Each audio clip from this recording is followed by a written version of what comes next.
Assalamualaikum warahmatullahi wabarakatuh. Alhamdulillah, shallu ala Nabi Muhammad sallallahu alaihi wasallam. Maba'du. Sahabat seperjuangan dimanapun berada dan apapun keadaan yang kita alami sekarang ini, semoga diberi kekuatan oleh Allah Subhanahu wa taala, tetap kuat puasa sampai pada hari ini, dan semoga puasa kita menjadi pembeda antara tahun yang lalu dengan tahun yang sekarang ini.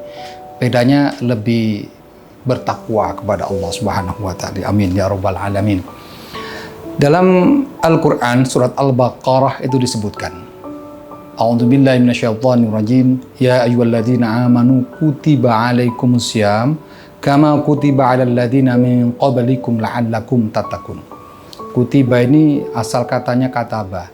Kalau dalam bahasa Arab kataba itu sudah menulis, tapi kalau dalam Al-Quran beda lagi.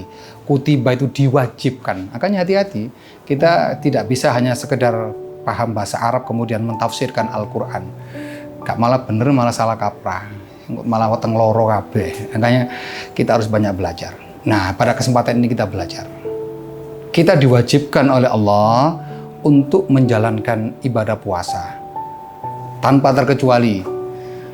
Jadi sesibuk apapun jenis profesi kita, dan apapun yang kita alami, kita harus wajib menjalankan ibadah puasa. Ini ada pertanyaan masuk. Ini fikih kontemporer. Maksudnya apa? Fikih kemerdekaan, fikih modern. Kalau keris itu kan ada keris kamardikan, keris yang diciptakan ketika sudah kemerdekaan. Ini fikih kontemporer. Bagaimana Ustadz? Ini hukumnya seseorang yang naik pesawat, kemudian terdengar suara Allahu Akbar, ada suara adzan, atau waktunya sudah masuk pada waktu maghrib, karena kalau adzan susah terdengar di pesawat. Nah, ini harus cermat ini. Meskipun kita ada di atas pesawat, kita juga harus puasa. Ketika kita ada di kapal, kita juga harus puasa. Ketika kita naik onta juga kita puasa. Ketika kita berjalan kaki juga kita harus puasa. Ketika kita ada di pesawat, kemudian terdengar suara adzan atau sudah masuk adzan, maka berbuka puasanya menurut dari wilayah di mana pesawat itu sedang berada, terbang.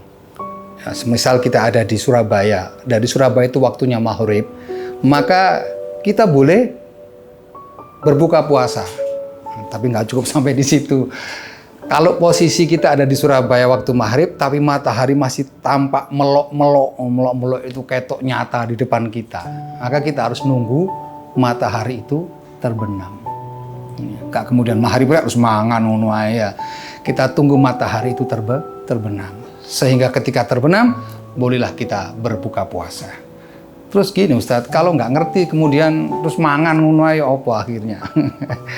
Ya kalau kita makan kan kita tidak tahu. Ya makan saja. Tapi nanti di luar bulan suci Ramadan kita harus mengqadanya, menggantinya. Kenapa? Karena kita tahu, sesudah melihat tayangan ini kemudian sama, tahun kemarin saya makan ya, sudah diganti saja. Karena apa? Karena puasa itu kalau kita tidak lakukan, kita berarti berhutang. Kalau berhutang sama manusia itu sih sepurane.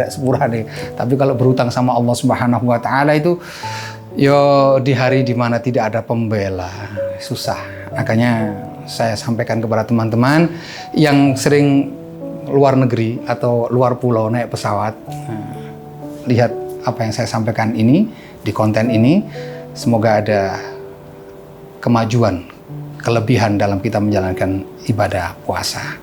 Salam hormat saya, merdeka dari kemaksiatan, tetap semangat dalam ibadah puasa. Assalamualaikum warahmatullahi wabarakatuh.